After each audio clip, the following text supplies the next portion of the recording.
In the annals of the strange and the incredible, death has always played a significant role. For it is inevitable that the great mystery which has intrigued men's minds since the beginning of time should itself be surrounded by countless minor mysteries. Of all of these, none is more curious, none more difficult to explain than the tantalizing story of Geoffrey de Rossier's mirror. Geoffrey de Rossier was dying. He lay in a ward at the War Memorial Hospital in Sault Ste. Marie. His nurse, Adeline Knoop, hovering near his bed, knew that the end could not be far off. Indeed, she thought that consciousness had already slipped away. But then, to her astonishment, Geoffrey de Rossier opened his eyes, and his lips moved feebly. A mirror. Bring me a mirror. Hastening to obey what was unquestionably his last wish, Nurse Knoop found the mirror and brought it to him.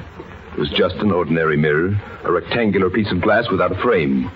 He took it in his trembling hands and held it before his face. Madame, I'm dying.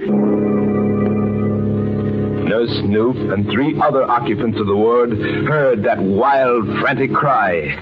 They saw him throw the mirror down on the steel table that stood beside his bed. But it did not break. It lay where it had fallen. And Geoffrey de Rossier slumped weakly back on his pillows. But before he lost consciousness completely, de Rossier murmured one final mysterious statement. And every person in the room heard it. That mirror. You won't be able to pick it up. Later that morning, when the body of Geoffrey de Rossier had been removed, Nurse Knoop assisted in preparing the bed for a new patient. And then the mirror, still lying on the table, caught her eye.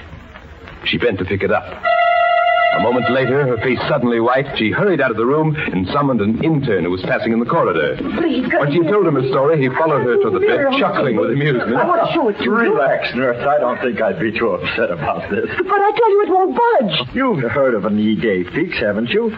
The late patient planted the idea in your mind, and it stayed there, that's all.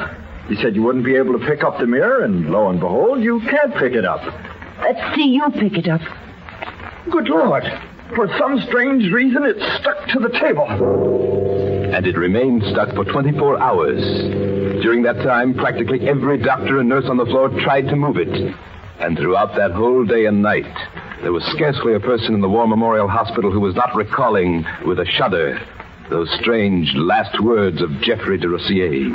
The following morning, Nurse Adeline Knoop came back on duty. Her first act, when she entered the ward, was to approach the bedside table. The occupants of the other beds watched attentively as she made one final effort to remove the mirror. I just touched it. Oh, it flew high in the air. After that, the mirror was carefully examined.